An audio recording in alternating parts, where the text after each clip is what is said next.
Oi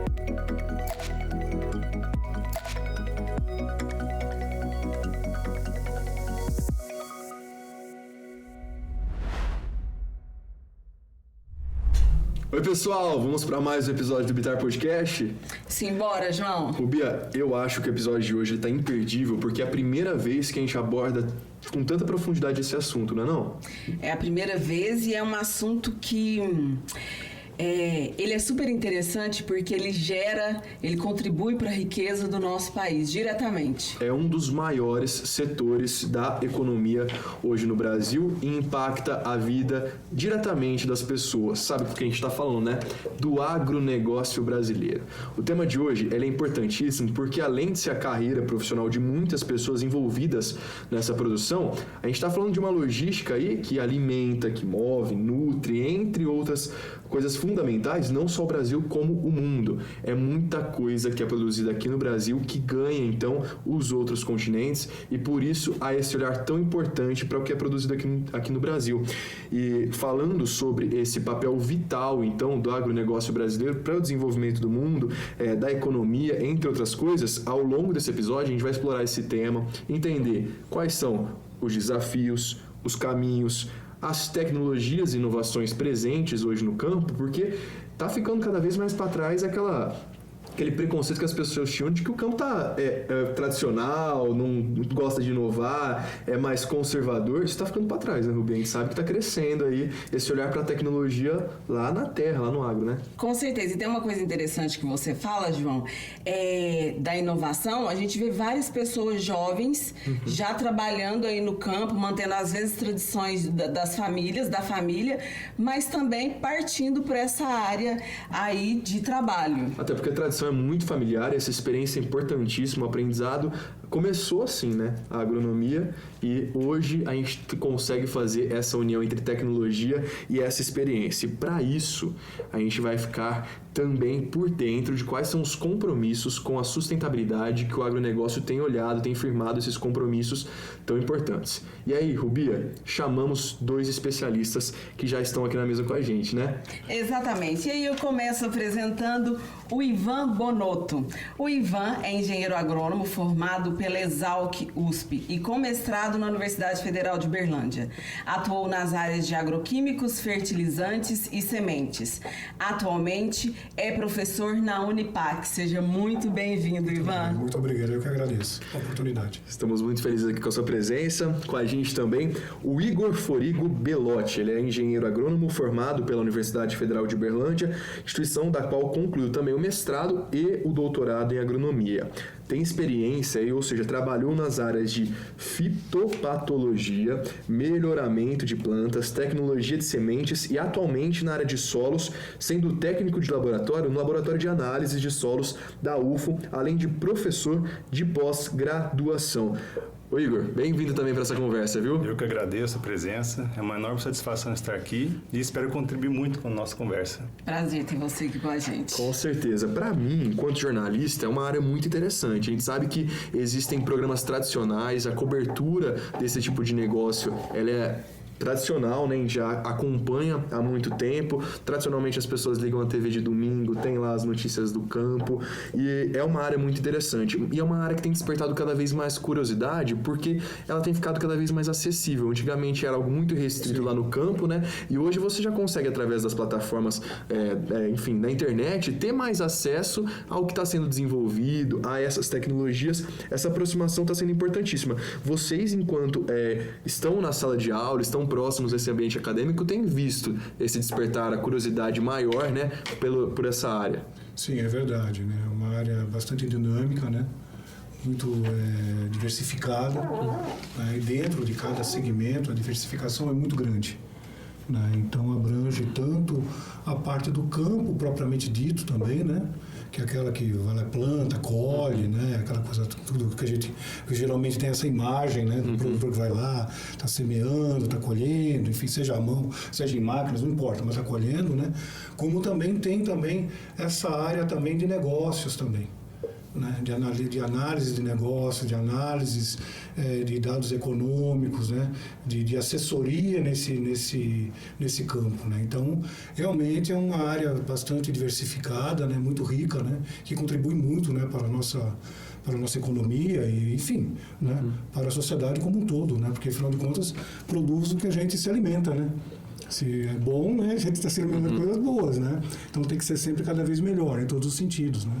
Então, é uma área muito diversificada, realmente, e muito importante também. E para o Brasil, né, essa diversificação é importantíssima, né? É importante complementar o colega Ivan, que o agronegócio ele abrange além da produção de alimentos, a produção de fibras e energia. E é uma cadeia agroindustrial, então envolve desde a compra de insumos, tecnologia na produção de semente, envolve o próprio campo em si, a logística com o transporte e o beneficiamento. Então, existe toda uma cadeia agroindustrial. Até chegar no consumidor final, né, com os prestadores de serviços, então faz parte do nosso dia a dia, do nosso cotidiano, o agronegócio. É legal você falar isso do consumidor final, porque pra gente é muito prático e fácil chegar ao supermercado e já encontrar tudo embalado, tudo pronto, ultimamente até descascado já, né? Vocês têm visto pronto ali quase pro consumo. Mas ao olhar para aquela embalagem, ao olhar para aquele tomate ali na cesta no mercado, tem toda essa logística por trás. O Igor já adiantou, que é desde a plantação da semente até resolver a logística, o beneficiamento, que é você preparar aquilo para o consumidor e disponibilizar. Uma logística gigantesca. E para a gente entender cada um desses cenários, seria legal, até porque pode ser que tenha gente que esteja nos acompanhando hoje no Vitar Podcast que tenha o interesse ali de entender a área e querer seguir profissionalmente naquela área. Vocês são engenheiros agrônomos, né? Mas essa é uma das profissões dentro do agronegócio. Como que é esse cenário? Como é que funciona? O que eu posso ser para trabalhar nessa área do agro? Então, o agronegócio ele é multidisciplinar. Tem espaço para dezenas de profissões. A gente pode citar o veterinário, o zootecnista, o engenheiro agrônomo, o engenheiro florestal, né? As especificações técnicas, né? O engenheiro ambiental. Então, você tem uma grande seara de profissões e não vou falar que uma compete com a outra. Todas são complementares, tem espaço para todo mundo no agro. Olha que notícia boa para quem agora está nesse período de escolher uma profissão, né, Rubia? Exatamente. Quando eles estavam comentando sobre a diversidade que a gente tem do agronegócio, eu fiquei pensando exatamente isso, na gama também de profissões e nas várias etapas que envolve esse processo. E aí, pensando nisso, quais são os principais produtos agrícolas e pecuários que existem aqui no Brasil? Bom, na verdade, né, o Brasil hoje é um país que é reconhecidamente agrícola, né? Hoje o agronegócio como um todo movimenta em torno de quase 25% do PIB brasileiro, que é em torno aí de quase 1,7 trilhões de dólares. Né? A gente também não deve se esquecer também da agricultura familiar. Né? Também tem isso também, né? Porque a gente fala do agronegócio, pensa em soja, que é o mais importante. O Brasil é o maior produtor de soja do mundo, né? O Brasil é um pioneiro aí na utilização do álcool, né, do etanol, como também uma diversificação da matriz energética. Isso lá na década de 70, né? Acho que muita gente que está nos vendo, nos ouvindo, né, nem nasceu naquela época, né? Mas desde a primeira crise do petróleo, lá no meados da década de 70, em 2 anos o Brasil implementou um programa de diversificação de matriz energética. Veja só, que era só calcado no petróleo, na gasolina, né, e no diesel, né? E como ele conseguiu fazer isso em nível mundial hoje, todos seguem essa linha, né? Só abrindo um parênteses para isso, né? Então, o Brasil hoje realmente é um país referência em relação à agricultura, né? E é claro que as principais, se nós olharmos em termos de grãos, né, evidente, é soja, né, milho, né, sorgo, feijão, né, trigo, né? E aí, na pecuária, logicamente, é carne, que o Brasil é um dos grandes produtores, né? E também em relação também à avicultura, suinocultura e assim vai. Então, ou seja, a cadeia, né, agrícola brasileira, né, isso de uma maneira geral em termos de grandes produtores, mas nós temos também a agricultura familiar. Como nós falamos, a agricultura familiar, a agricultura brasileira, o agronegócio hoje representa quase 25% do PIB nacional. A agricultura familiar representa 25% desses 25%, ou seja, praticamente 5% do PIB nacional. Então, se nós olharmos isso também, que produz mandioca, que produz, ou seja, todas essas coisas que nós geralmente vamos aos supermercados e compramos, hortaliças de maneira geral, né, vem dessa modalidade de agricultura. E isso precisa de profissionais que trabalhem também visando também esse público também. Até poderíamos entrarmos nesse assunto, né, com um pouco mais de profundidade, né? Mas é uma área bastante importante. É legal você dizer isso, porque eu tenho certeza que você que está nos acompanhando, então, sabe que ali perto da sua região tem uma agricultura familiar, ou seja, tem uma família voltada para a produção de alimento. Agora, só para o pessoal ter uma dimensão das diferenças, o que difere hoje uma agricultura familiar de uma grande produção? Bom, existe logicamente do lado legal, né? Que é onde está inscrito no Pronaf, enfim. Aí nós que são programas do governo. Exatamente, poderíamos falar aqui com mais profundidade, mas de uma certa forma, né, aquela agricultura que produz alimentos, né, que são utilizados no dia a dia do consumidor, né? Não visa o agronegócio de exportação, vamos falar dessa forma, não visa exportar soja, exportar café, grãos de maneira geral, carne e tal, ou seja, na verdade é uma agricultura voltada para o mercado interno. Então, a maioria do que nós consumimos hoje nos supermercados, feiras, verdurões, ou seja, na nossa mesa, vem da agricultura familiar. Né? Vem de lá. Né? E está próximo da gente, exatamente. né? A gente acha que é só olhar um pouquinho para fora da cidade que você vai encontrar várias opções. Só uma referência, né? Só uma referência. Né? Não querendo fazer um contraponto de estar certo ou errado, mas só fazendo uma referência. Né? Na agricultura de larga escala, que nós chamamos como soja, milho, ou seja, de extensiva e intensiva, no caso, né? Hoje, cada hectare emprega em torno de uma mão e meia de obra por hectare. Ou seja, uma pessoa e meia, né? Isso em termos econômicos, não que divida a pessoa, mas em termos... Né? Junta ali 2 hectares, dá 3 pessoas, só para o pessoal entender. Só para entender, exatamente.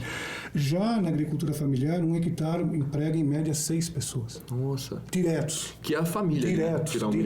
Geralmente a família, mas geralmente precisa de um empregado. Precisa de uns 2, 3 pessoas ali para ajudar. Então, veja, a diferença em termos de empregabilidade direta nessa área. E eu sinto, né, que é uma área muito pouco assistida. Né? Não sei se estou fugindo um pouco do legal. tema, mas eu me sinto que porque eu lido também diretamente com esse tipo de público, né, de setor, eu vejo que é uma área um pouco esquecida das grandes empresas. Né? Sabe o que é legal dessa fala do Ivan, Rubia? Porque eu acho que depois desse episódio, mesmo quem não vá seguir uma carreira, uma profissão ali dentro do agronegócio, é um olhar diferente para quando você for no mercado. Já tinha parado para pensar, quando você olha ali para aquele alimento já pronto ali para você só pesar. Acho que o principal desafio da pessoa é pesar e levar para casa e lavar, claro, né? Mas que tem toda uma cadeia por trás, e quando a gente pensa em agronegócio, a gente sempre pensa em algo gigantesco, como se fosse algo distante, e a gente está falando que nós, enquanto Brasil, nós estamos ali com uma participação muito importante e grande nessa questão que alimenta o mundo. Tem um dado da Unesco, da Fundação da FAO, que ela é voltada para as pesquisas enquanto alimentação na humanidade, que até 2050, ou seja, a gente está falando dos próximos 25 anos, né, 26, 27, que eu sou de humanas, não vou arredondar, vai ficar mais fácil, mas a alimentação mundial, a produção de alimentos, vai precisar aumentar cerca de 70%. E aí, apesar de desenvolver já várias tecnologias, o olhar ainda é para a terra, porque é através da terra que vem esse alimento, né? Importante ressaltar que, além da população mundial crescer, existe um grande contingente de pessoas que vão sair do campo, principalmente da África, na Ásia, vão para as cidades. Existem pessoas que vão passar da pobreza para a classe média baixa, ou seja, pessoas que têm necessidade de alimentos com mais qualidade. Nossa. E o Brasil é um dos poucos países do mundo que tem condições de suprir essa necessidade mundial. Nós temos áreas disponíveis, principalmente pastagens em péssimo estado de conservação, né? Mais de 80 milhões de pastagens degradadas no Brasil, então conseguiríamos suprir essa necessidade do mundo sem derrubar florestas, caso queiramos, né? Então, existem outros problemas relacionados com isso, mas muitas das vezes faz-se uma ligação do agro como um vilão em relação ao meio ambiente, mas, assim, esse assunto tem que ser mais aprofundado. Então, o Brasil ele tem todas as condições de suprir essa necessidade mundial, não só em quantidade, como em qualidade. Você tocou num ponto que é até polêmico, né? Muitas pessoas olham para o setor do agronegócio ainda como se fosse um vilão para escassez de recursos naturais, uma coisa ou outra. Tem ainda esse estigma, né? Mas eu vejo que a aproximação da informação do campo com essa troca do que a gente vê na cidade já tem melhorado esse cenário, já que o campo é um dos principais setores que tem buscado esse equilíbrio, né? A gente tem visto ali um olhar maior para a sustentabilidade e eu acho que aquele entendimento do que a gente produz na terra é qualidade para nossa qualidade de vida também. E é realmente esse caminho que o agro tem andado, né? Para esse olhar mais sustentável da produção. Vocês concordam ou ainda tem um... Não, sim. O agro brasileiro é intimamente ligado a questões de preservação do meio ambiente e sustentabilidade, né? Existem vários programas, todos os setores são intimamente ligados em relação a isso, mesmo porque também é da própria sobrevivência do próprio agro. Nós falamos em... É uma cadeia, né? Exatamente, mas veja, hoje 25% da população mundial depende do Brasil para tomar café da manhã, almoçar e jantar. Depende do Brasil. 25% da população mundial. Mundial. Então, veja, né? 1/4 do planeta precisa comer, se precisa comer, precisa do Brasil. Então, se o Brasil, vamos dizer, de uma certa forma, fraquejar nisso, vamos falar dessa forma, assim, de maneira bem clara, né? O mundo inteiro sente. Por isso que quando existe alguma eleição e tal, todo mundo olha para cá. É um interesse muito grande, porque impacta diretamente, não só em termos geopolíticos, essas coisas que nós vamos entrar nisso, mas em questões também de segurança alimentar no mundo. Ivan, pensando nessa questão da preservação ambiental, e Igor também, a tecnologia é uma grande aliada nesta questão da preservação. Quais aí são as inovações emergentes do Brasil aliadas à tecnologia, as tecnologias que vocês poderiam citar para a gente no campo do agronegócio? Primeiro, eu quero falar que as novas gerações, elas estão muito ligadas nessas questões ambientais e sociais. Então, elas querem saber se o que elas estão consumindo é ambientalmente correto, é socialmente justo. E o Brasil, ele tem essa preocupação, né? Nossa cadeia produtiva se preocupa com esses aspectos. E eu vou falar algumas mudanças que tivemos nas últimas décadas que beneficiaram muito a agricultura e a conservação da natureza. Então, um exemplo clássico é o plantio direto, né? Antigamente se plantava no limpo e isso gerava uma série de problemas. Erosão do solo, perda de nutrientes, o solo não era encarado como uma entidade viva, né? E hoje esse aspecto mudou muito, né? O produtor, ele vê que o solo é um grande patrimônio dele, ele tem que ser conservado e lembrando que um solo sadio é igual a uma população sadia. Porque de onde que vem os nossos nutrientes que nós consumimos? Do solo, né? Mesmo que nós consumimos alimentos de origem animal, vem do solo. Então, esse é um aspecto importante. Outro que cresceu muito é o manejo integrado de pragas e doenças, ou seja, não é só aplicação de defensivos químicos. Existe uma série de recursos que o agricultor utiliza, como melhoramento genético, ou seja, plantas resistentes a pragas e doenças, controle legislativo, controle cultural, o uso de produtos biológicos que não agridem o meio ambiente, não agridem a pessoa que está lá aplicando, que é o colaborador, e não agridem o consumidor final. Então, isso são exemplos, né, do que já foi feito. Existem vários outros, né, como selos de garantia de origem. Então, o consumidor, ele compra, sabendo que aquele é um produto de qualidade, e ele está disposto a pagar mais caro por aquilo. E é legal que quando a gente olha para essa situação, uma vez eu ouvi uma frase de um produtor que hoje o campo, hoje não, né? O agronegócio, ele é uma empresa a céu aberto. Sim.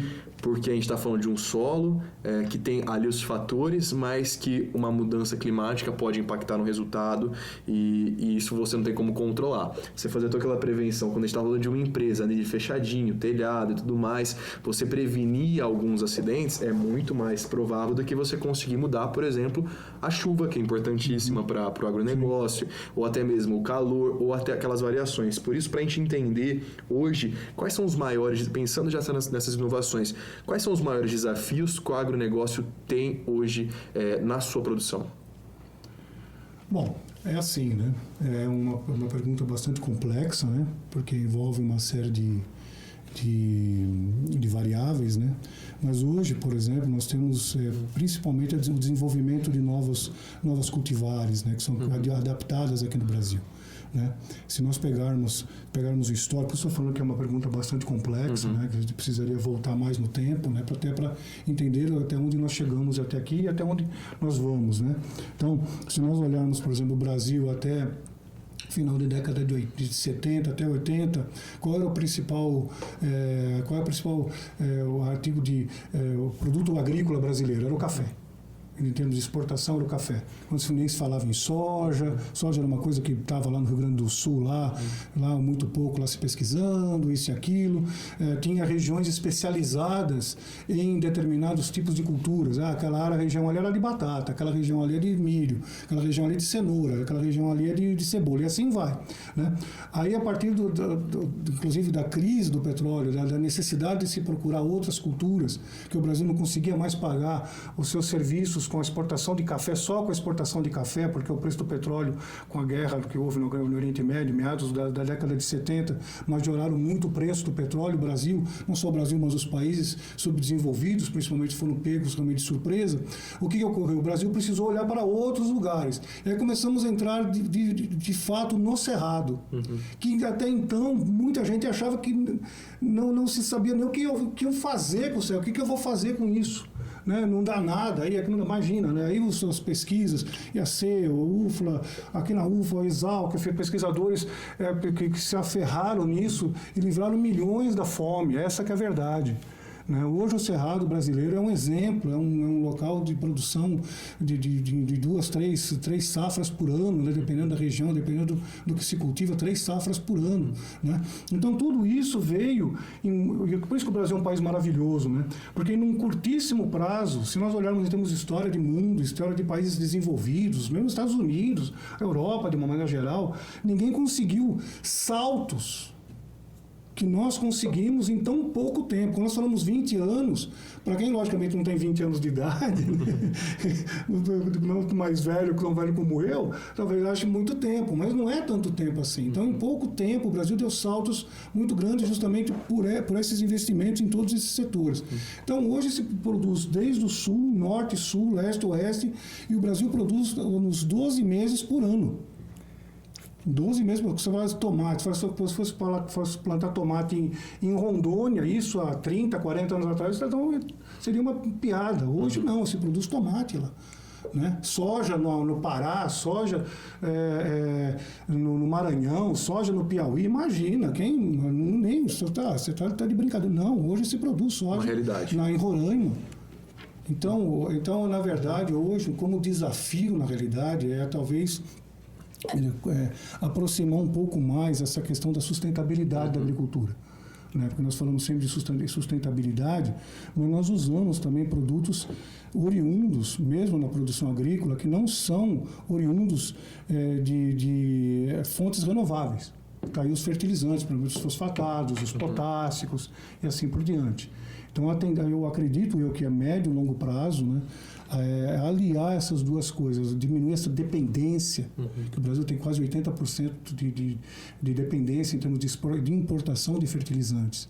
Né, 80% vem de fora. Vem de fora. Ou seja, aumentou o preço lá por alguma questão, impacta na produção aqui. Ou tem uma guerra, como lá na Ucrânia, tudo aquilo, falta fertilizante e potássio no Brasil. Né? Com a guerra da Ucrânia, né, as importações da Bielorrússia e da Rússia, que eram os grandes fornecedores do Brasil, sofreram bastante impacto e os custos aumentaram bastante. Né? Eu quero ressaltar também uma questão que é um grande calcanhar de Aquiles do nosso agronegócio, é a agregação de valor. Então, o Brasil ele continua sendo um grande produtor de matéria-prima e nós temos assim, dificuldades devido a condições do custo Brasil de agregar valor. Eu vou dar um exemplo da cadeia produtiva do café. Somos o maior produtor de café arábica, que é o café de maior qualidade do mundo, né? Entretanto, os países que mais ganham com a produção de café são países da União Europeia, que não produzem café, principalmente Itália e Alemanha. Isso. E o ganho deles chega a ser mais de 10 vezes que o Brasil ganha cultivando café. Então, falta essas políticas de agregação de valor. né, deixarmos de ser produtores de matéria-prima. Quando a gente fala de beneficiar no agronegócio, é traduzindo você dar mais valor para o que é produzido aqui. Com certeza. E não é querer puxar sardinha para Minas Gerais, não. Então, eu vou pedir desculpa para os nossos amigos do Bitar Podcast que estão em outros locais, mas muito do café que é consumido no mundo, e o café é a segunda bebida mais consumida no mundo. Sabia disso? Sabia. Antes de começar o Bitar Podcast, eu tomei o quê? Café.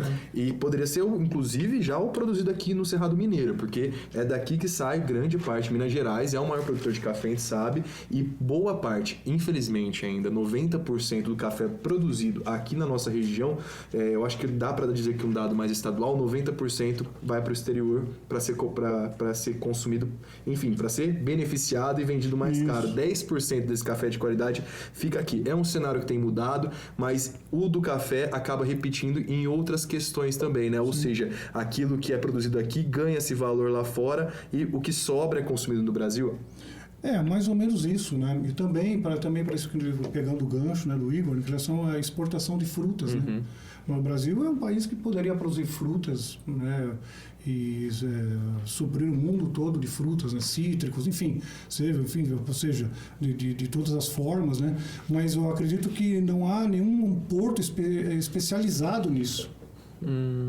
Até a logística, então, impacta. Exatamente. Então, ou seja, você precisa pegar tudo. A maior parte também das nossas produções é tudo em cima de carretas. Né? Ainda muito pouco estradas, né? Carretas e estradas não, às vezes não, muitas vezes não muito bem conservadas, né? Ainda é assim, né? Estrada de ferro ainda muito pouco se utiliza para essa finalidade. A navegação também entre estados também acho que bem menos, né, do que estrada de ferros, com certeza, né? Então tudo isso deveria ser canalizado para esse tipo de finalidade. E o que a gente vê assim é que as coisas vão indo. Tudo bem, dá para fazer, vamos fazer, mas não tem uma política voltada para isso. Pelo menos eu não conheço. Né? Vocês me perdoem se eu estiver falhando nisso, mas eu não conheço uma política voltada para isso. Vamos ter portos, vamos exportar com containers especializados, vamos fazer, ou seja, mesmo aqui no Sudeste, no Norte, no Nordeste brasileiro, Mossoró, no Nordeste brasileiro poderia produzir fruta para o mundo inteiro. E está mais perto em termos de logística, né, da Europa, né, dos maiores polos consumidores, né? E eu não vejo isso, né? Então eu acho que essa também é uma questão também que deveria ser abordada também. É interessante que o produtor brasileiro é extremamente eficiente da porteira para dentro, né? Mas da porteira para fora a gente tem sérios problemas de logística, como o Ivan já mencionou. E o telespectador aí, não sei se vocês sabem, mas o custo do frete rodoviário longa distância acaba sendo mais caro do que o frete do hidroviário, do ferroviário. Isso. Então, o Brasil tem uma série de problemas. Por exemplo, nossos portos, né, são poucos e eles possuem baixo calado, ou seja, navios grandes não conseguem atracar. Então, o Brasil já perde competitividade com isso. Também não temos ligação transpacífica, né, entre o Oceano Atlântico e Pacífico, o que possibilitaria você reduzir o custo tanto de importar insumos como de exportar produtos. E eu queria atentar a respeito de um tema interessante, né, nessas dificuldades, que são a falta de acordos comerciais que beneficiam o Brasil. Então, temos uma grande dependência da China atualmente, sim, né? Sim. Então, o Brasil ele tem que procurar mais parceiros comerciais e trazer benefícios para a nossa balança comercial. Você que vai seguir uma profissão nessa área já sabe mais ou menos quais são os caminhos para, inclusive, tentar amenizar esses problemas que hoje o agro tem como desafio, exatamente, mas também como oportunidade, né? Dá para pensar assim, né, Rubia? Sim, eu pensando nessa questão do mercado de trabalho que você citou, João, numa das falas anteriores do Ivan, ele citou algumas universidades e falou sobre a pesquisa científica tão importante para essa inovação. As universidades são parceiras também, não só dos grandes produtores, mas dos pequenos e médios produtores. Como que é essa relação das universidades, dos centros de pesquisa com quem está no campo? Eu tenho um exemplo próximo de mim, né? Trabalho na Universidade Federal de Uberlândia. Então, foi levantada aqui uma questão, por exemplo, dos problemas com a importação de adubos potássicos, né? Então, já se pesquisou fontes para substituir esse adubo. Então, sabe-se que o cloreto de sódio pode ser utilizado até certas dosagens para substituir essas fontes, e isso impacta toda a agricultura brasileira, né, que é altamente dependente. Isso é um exemplo específico. E centenas acontecem no nosso território. E a universidade, ela pratica ensino, pesquisa e extensão. E a extensão tem que chegar onde precisa. Então, é muito bem-vindo essa ajuda. Uma parceria que dá bons frutos também, bons resultados. Até porque a agricultura familiar está bem próximo desses centros de pesquisa. Sim. Muitas vezes eles trazem o problema, oferecem ali uma área para o estudante literalmente fazer o estudo dele, a pesquisa, e propor uma solução ali. Porque é na base do teste, né? Assim como eu acho que a base da agronomia, essa experiência vem das pessoas que iam testando, ia vendo que dava certo. E o que é legal falar também, Rubia, é que pensando nesses centros de pesquisa espalhados pelo Brasil, o professor já falou um pouquinho sobre como hoje... em diferentes biomas são produzidas coisas que há 10, 20 anos era inimaginável. E como é legal a gente destacar isso. O Brasil é muito rico nessa... A gente olha para outros países na Europa que basicamente o país todo é o mesmo perfil ali enfim, seja enfim, nos setores. Agora, para o Brasil, é um desafio, querendo ou não, se olhar para um país que tem 4 estações ao mesmo tempo, enquanto na região sul o problema está sendo o excesso de chuva, lá no norte é o calor, e pensar nesses biomas diferentes que continuam sendo produzidos, essa importância das pessoas compartilharem essas experiências para que seja possível essas culturas sejam espalhadas, né? É legal dizer isso, que o Brasil ele tem esse potencial para que diferentes solos produzam coisas ao longo de todo o ano. É interessante lembrar também da Embrapa, né? Da Embrapa, que a Embrapa é o quê? A Embrapa é a empresa brasileira de pesquisa agropecuária, né? A nível nacional. A nível nacional, né? E realmente tem uma alavancagem muito grande, né, em todos os setores, solos, frutas, arroz e feijão, e assim vai, né, pecuária, né, e eles têm portais, sites e portais disponíveis na internet, né? Então você pode entrar lá, tem vários catálogos, encartes, literatura, enfim, ou seja, tem toda uma gama de informações disponíveis de fácil acesso, de fácil literatura, né? De fácil leitura, melhor dizendo, perdão, né? De fácil leitura, né? Para quem vai acessar essas informações, né? Então não se pode deixar de citar a Embrapa, né? Fora, logicamente, os outros institutos de pesquisas, né, que nós temos esparramados no Brasil, né? Mas o que é importante dizer é o seguinte, né? O salto, o potencial que o Brasil tem de criar, ou seja, o potencial criativo que o brasileiro tem, né? O potencial produtivo que o brasileiro tem, né? A gente tem que deixar um pouco de lado essa coisa que o brasileiro é um pouco indolente. Não é isso, não é verdade. Absolutamente isso não é verdade. O brasileiro é criativo e trabalhador, né? Porque se nós pensarmos, como nós falamos até agora há pouco, né, que em 20 anos o Brasil saiu do café, vamos falar dessa forma assim, bem direta, e partimos hoje para ser uma potência agrícola reconhecidamente mundial, e se 25% da população depende do Brasil para comer, né, isso vai do trabalho dos brasileiros. Trabalho do produtor, trabalho dos pesquisadores, de gente que arregaçou as mangas, foi lá e fez acontecer, não só em termos de cultivares e tal. E para se chegar a uma cultivar hoje nova, que a gente fala cultivar, mas se lê-se híbridos ou variedades, né? Leva-se aí, no mínimo, mas muito por baixo, assim, uns 10 anos para você desenvolver. E o Brasil, você veja, hoje produz o Brasil inteiro, norte, sul, leste, oeste. Dos 12 meses por ano. Então, se nós olharmos nos últimos 40 anos, eu estou falando, muita gente não tem essa idade, evidentemente, né? Mesmo nossos ouvintes muitos não devem ter essa idade. Mas se nós olharmos em termos de país, de idade de país, né? Ou seja, isso é um estalo, né? E um fato interessante é a cultura da soja, por exemplo, era uma cultura de clima temperado. Isso. O centro de origem dela é a Manchúria, na China. Sim. E ela, graças a mais de 70 anos de melhoramento, ou seja, é um trabalho de formiguinha, pessoal, 70 anos de melhoramento, conseguiu se introduzi-la no Brasil com sucesso. E cada região é um desafio. Você tem surgimento de novas pragas, novas doenças, dependendo da região, porque são diferentes condições climáticas. Então, o melhoramento associado a outras técnicas, né, é extremamente importante. Isso aqui é o exemplo da cultura da soja, mas você pode transportar para hortaliças, né, que foram introduzidas no Brasil, por exemplo, tomate, né? Sim. E entre outros.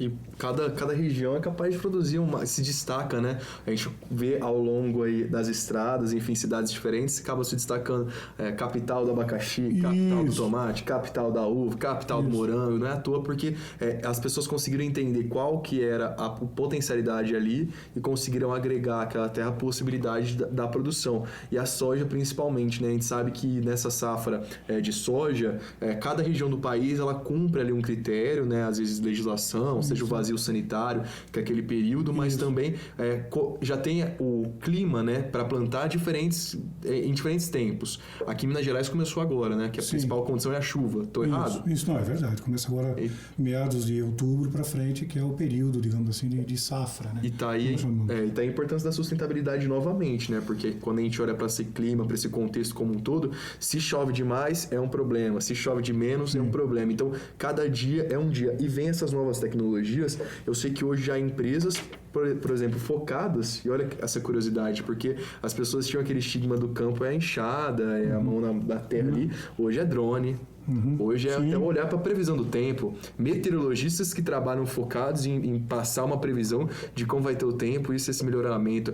Estive numa fazenda agora recentemente que só numa gleba de terra, que é um espacinho de terra lá, mais de 300 análises foram feitas. Então há muitas pesquisas, né, sendo desenvolvidas e essa tecnologia e essa inovação, elas tornam uma agricultura de precisão, que é um termo que tem crescido, a gente tem ouvido mais. Então, para o pessoal já ficar por dentro, o que seria essa agricultura de precisão?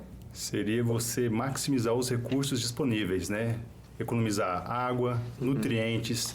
Então, a agricultura de precisão, com a utilização de vantes, drones, antes eram com satélites, né? Você consegue ter uma economia da aplicação de corretivos, de adubos no campo. Com a fertilização você tem uma economia de água, aplicar a dose certa, no local certo, no momento certo, evitando principalmente desperdícios ou excessos. Então, a utilização de sensores, como já foi dito, né? O agricultor é hipertecnológico.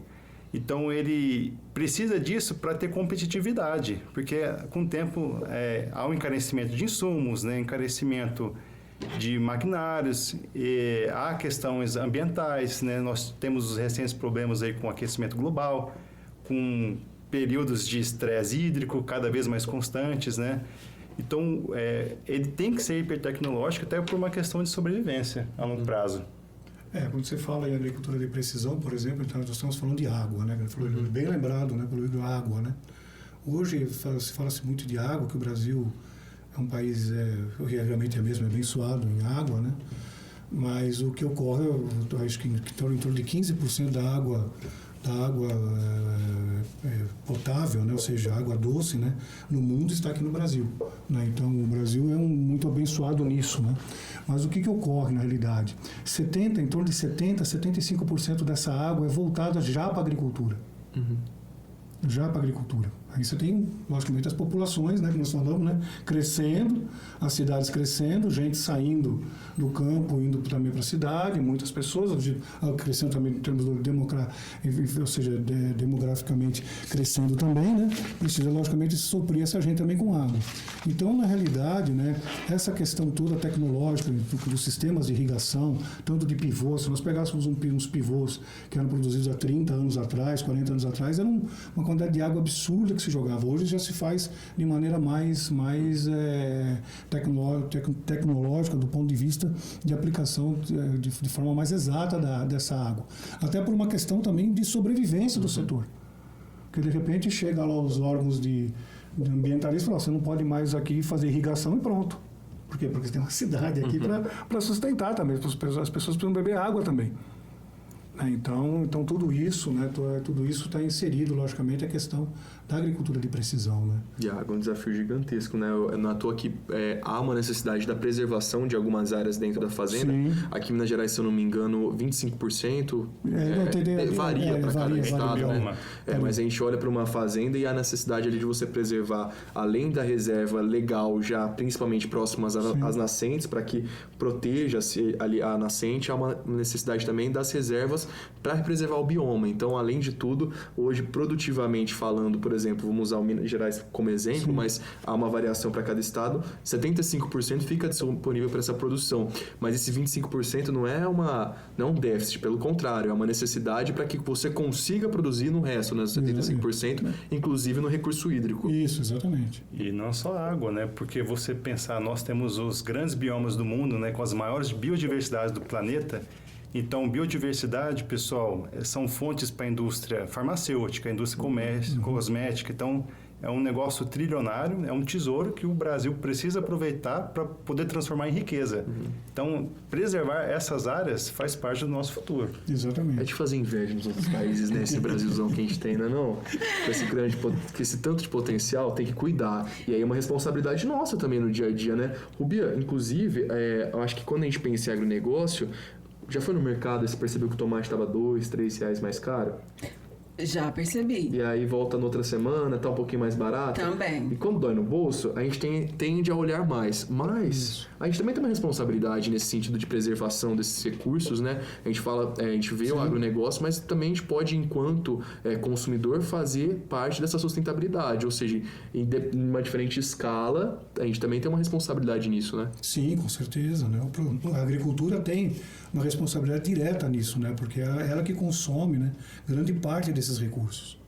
Ela que ocupa grande parte desses recursos. Uma via de mão dupla. Exatamente. E cobrar também das empresas, né, que façam esse compromisso, principalmente das empresas maiores, que consomem, né, boa parte do que é produzido aqui no Brasil e fazem esse beneficiamento, que tenham esse compromisso com a sustentabilidade. Eu acho que as grandes marcas a gente tem visto que tem esse olhar já de aproximação a esses compromissos que a gente tem visto, e eu acho que enquanto consumidor a gente tem que estar atento também àquelas empresas que realmente fazem esse compromisso, porque no contexto geral a conta, querendo ou não, pode chegar no bolso, mas também pode chegar de outras maneiras, que é aquele produto mais caro por conta de um bioma que não foi bem cuidado ali, né? Sim, com certeza. Tem que ter mais esse cuidado. E aí, pensando nessa questão desse olhar atento das empresas, como que o agro observa as questões sociais e também as questões das condições de trabalho? O João trouxe vários dados aqui da tecnologia, de drone, de trator, de colheitadeira, que hoje tem até ar-condicionado, né, João? Demais. E aí eu vejo muito em Santa Rosa da Serra, que é uma cidade aqui de Minas Gerais, onde eu frequento, que meu companheiro é de lá, e aí é uma grande produtora de café. E aí, pensando na mão de trabalho, né, das pessoas que saem de várias regiões do país e que vão na época da colheita para Santa Rosa, muda a cara da cidade. Sim. Como que o agronegócio lida com isso? Com as condições de trabalho, tem inovação, tecnologia, mas ainda é necessária a mão de obra, às vezes deslocada de outros lugares. E aí, como que o agro observa essas questões? É importante falar que o agronegócio ele gera 28 milhões de empregos no Brasil. Representa aproximadamente 27% de todos os empregos. E temos, né, infelizmente, alguns casos de trabalho escravo, né, que já foram noticiados na mídia. Tudo isso é condenado. Temos alguns casos de péssimas condições de trabalho, falta de mão de obra em algumas regiões, né? Então, a falta de mão de obra é um problema recorrente. Eu tenho a seguinte visão, né? O ser humano ele tem que ser colocado no centro. Então, os trabalhadores, que são, na verdade, colaboradores, eles estão ali para crescer como pessoas, também podem contribuir para o crescimento daquela empresa, e as empresas, elas só têm a se beneficiar com o aperfeiçoamento dessas pessoas, né? Outro problema que eu vejo é a sucessão rural. Então, a passagem do bastão, né, da gestão de pais para filhos, então você tem alguns problemas em relação à saída dessas pessoas da zona rural buscando mais qualidade de vida, né? Acontece muito com a agricultura familiar, isso ainda. Então, é algo que tem que ser levado em consideração. A justiça trabalhista está aí e esses problemas realmente devem ser combatidos, né, com a firmeza da lei. Atentos, né, a esses casos que acontecem, diminuiu bastante. Eu acho que já tem essa atenção maior, até pela profissionalização que tem se tornado o agronegócio nos últimos anos, né? Mas eu tô achando, viu, Ivan e Igor, que a Rubia comprou uma fazenda lá em Santa, como chama? Santa Rosa da Serra. E não tá querendo contar pra gente, que ela já tá... Convida a gente. Pois pra pelo menos tomar um café. Uma fazendeira... Falando já que que o João puxou esse assunto, é verdade ou com mentira? Existe um plano do governo de compra de terra num valor mais acessível para aquela pessoa que quer começar como um pequeno produtor. Vocês poderiam falar para a gente desse projeto? Se eu não me engano, chama Terra Brasil, onde pequenos produtores são incentivados a comprar ali o seu pedaço de terra, e aí tem o subsídio tecnológico com informação, e também pode fazer a venda direta para o governo, que não precisa passar por licitação. Vocês poderiam falar sobre isso? Eu, salvo engano, tem o Pronaf, né? Existem vários programas em relação a isso, né? O Pronaf é um deles, né? O Pronaf é um deles que prevê justamente a ceder terras e até mesmo priorizar a produção de produtores que produzem justamente para a agricultura familiar. Existem alguns programas específicos, né? Quando foi lançado o biodiesel, né, na produção de mamona, girassol e tudo. Então, qual foi o grande receio, na realidade, justamente voltado para essa questão, voltando um pouco na questão anterior, né, em relação à mão de obra e tudo mais, né? Porque ocorre, quando você faz um programa, né, implanta um programa como foi o Proálcool, e que foi feito a toque de caixa, foi um curto prazo, né? Foi lançado em 1975. E em 1978 nós já estávamos com o primeiro carro totalmente abastecido com álcool, fabricado aqui no Brasil, que era o Fiat 147, acho que alguém vê ainda por aí, rodando por aí, mas era aquele Fiatzinho, como nós chamamos, foi o primeiro carro a álcool produzido aqui, e o próprio ministro foi lá e encheu o tanque lá para mostrar que realmente o programa era para valer, que não era algo passageiro. Mas, bom, enfim, né? Mas ocorreram distorções. Regiões do Brasil onde se plantava milho, tinha hora de pastagem, batata, ou seja, a agricultura de uma maneira geral mais diversificada virou cana. E aí essas pessoas, alguns com uma mão de obra um pouco mais qualificada até ficou nas usinas e tal, e a mão de obra menos qualificada voltou para as grandes cidades, onde incharam, essas pessoas incharam, digamos assim, as periferias da cidade, e outros ficaram trabalhando lá e gerou o fenômeno do boia fria.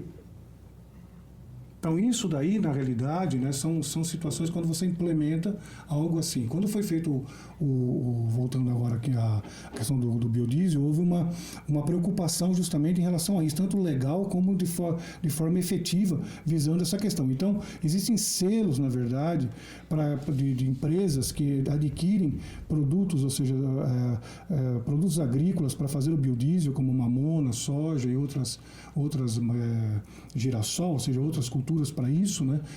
Um selo social. Então, ela tem benefícios sociais. Pegando esse gancho, existem alguns programas visando esse tipo de produção.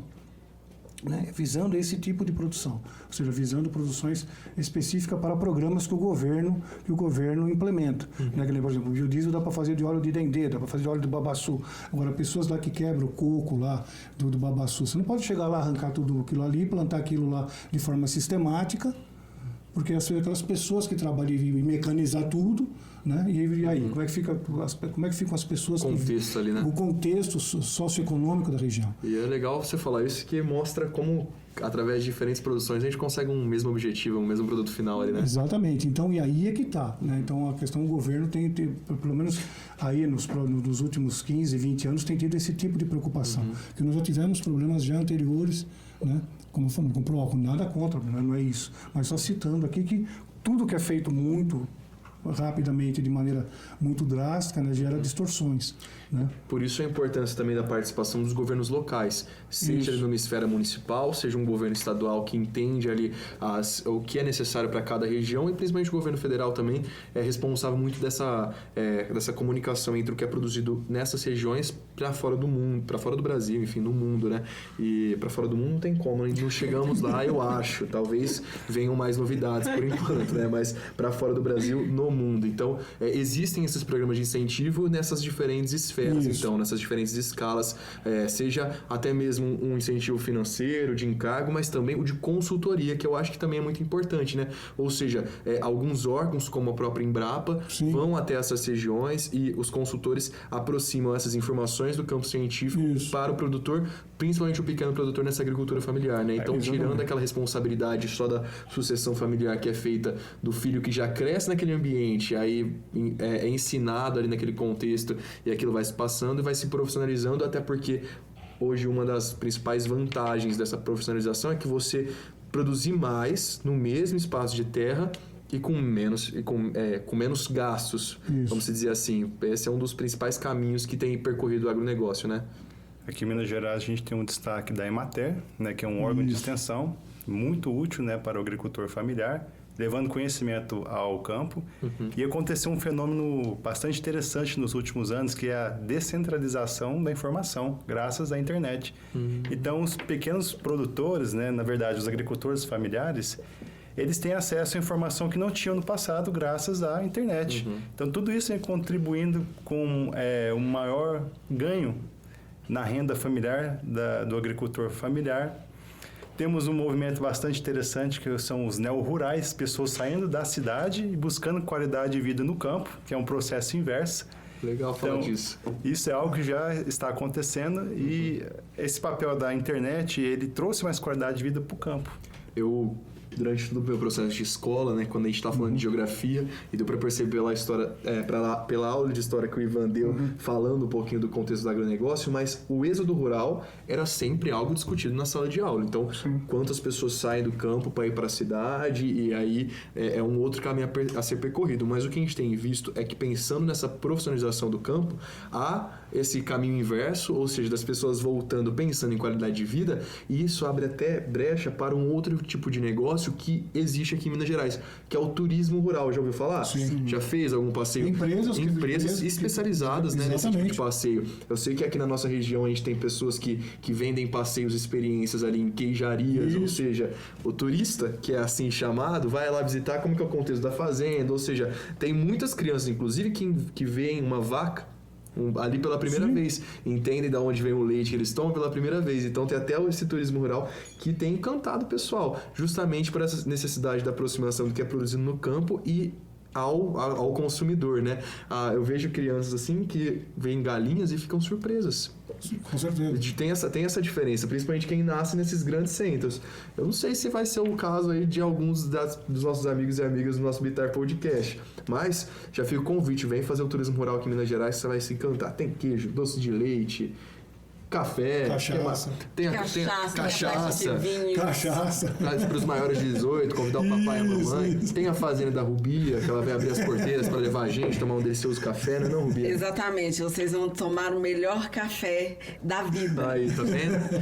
Já fez turismo rural? Já fiz turismo rural. Numa fazenda de queijo próxima.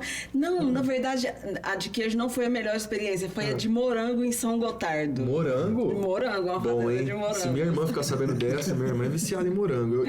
Eu confesso que o meu foi no café. Foi no café, não tem jeito. O cafezinho, você vê lá como que funciona a produção da semente, a colheita, e você tomar um cafezinho produzido ali, torrado e moído na hora, não tem jeito. Ainda com aquela vista, né? A gente sabe o quanto que o campo é prazeroso. A rotina de vocês é bastante ali no campo também. Sim, bastante, né? Eu dou consultoria, né? E aula, né? Também. Tá sempre ali com a botina suja de terra. Sim, ou pó, né? Pó, nesse período de estiagem, né? O professor também sai muito do laboratório para... Costumo sair, mas assim, eu quero sair mais. Faz falta, né? Quando não tem essa rotina de pegar a estrada, e a gente sabe que não é uma rotina fácil, mas que nos dá, né, belas paisagens. A gente tem... Qualidade de vida é diferente mesmo, né? Por isso que chama a atenção de tanta gente, né? Você ia falar alguma coisa? Pensando aqui na questão de inovação, o Ivan trouxe aí o salto, né? Dentro de 20 anos, as grandes mudanças. E o Brasil se coloca aí como o quarto maior produtor do mundo. O que a gente pode esperar do futuro? O Igor já trouxe aqui na fala dele, você também, né? Que a coisa do turismo é interessante. Mas o que a gente pode esperar de novas tecnologias, de desafios, de oportunidades? Bom, É assim, né? O Brasil, né, como é um país agrícola, né, um país abençoado nessa questão, né, praticamente são possibilidades quase que intermináveis, né, ou seja, quase infinitas, né. Na realidade, o que se vê hoje, né, é justamente o que eu vejo, né, na minha visão, né, produzir mais, o jargão, produzir mais e melhor, né, e de melhor qualidade. De melhor qualidade, com menor impacto, não só impacto em relação ao meio ambiente, mas também para quem consome.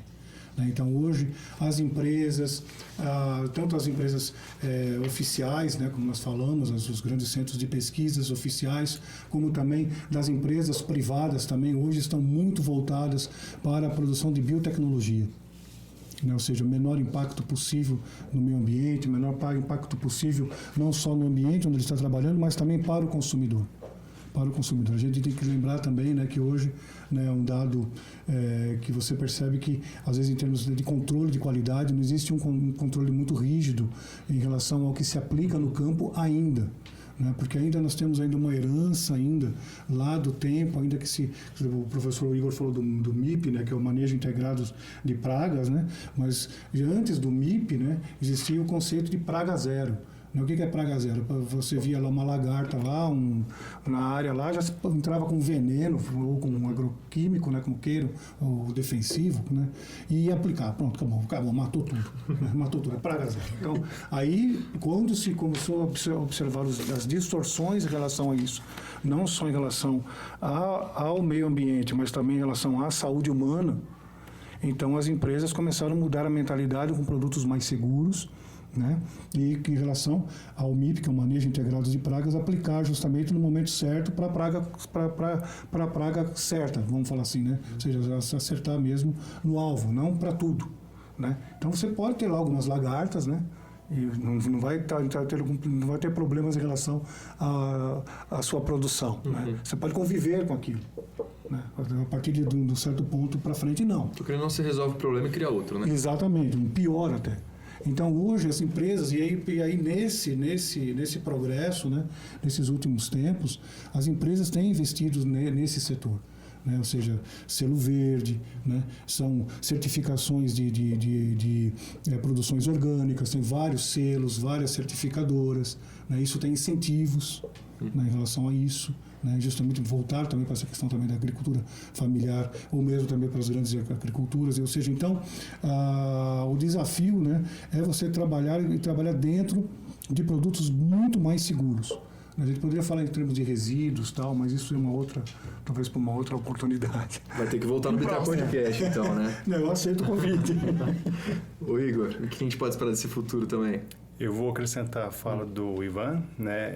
Essa questão da rastreabilidade é algo que vai entrar mais em voga. Você comprar um alimento, saber onde ele foi produzido, por quem ele foi produzido, tem algum resíduo, esse animal ele foi tratado de uma forma mais justa, né? No abate dele. Então, essa rastreabilidade, o consumidor ele está disposto a pagar mais por um produto de maior qualidade, mais socialmente justo, ambientalmente correto. E tenho a falar algumas coisas que parecem ficção científica, né? Mas assim, já está chegando. A carne in vitro, né? Que é a carne produzida em laboratório, ela vai impactar bastante o setor agropecuário. O cultivo indoor, né? A agricultura vertical, principalmente em ambientes urbanos. São o cultivo de plantas em galpões usando aquaponia, hidroponia, aeroponia, que são tecnologias específicas. O produtor ele vai ser bastante impactado, né? Já está sendo impactado com sensores, né? Ele saber o que está acontecendo no campo, como está o solo, a questão das chuvas, né? As condições propícias para desenvolver uma determinada praga ou doença. Então ele vai ter mais ferramentas à disposição para saber a hora certa de agir. E eu também coloco o que a gente chama de marketplace, que é um lugar, né, são plataformas virtuais nas quais o produtor rural ele consegue comprar insumos com preço mais baixo, né?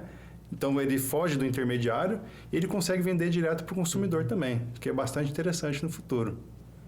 Olha aí, João, muitas inovações. Será que, acho que Vai que tem alguém acompanhando que vai ser aluno, vai estar na sala de aula com vocês, hein?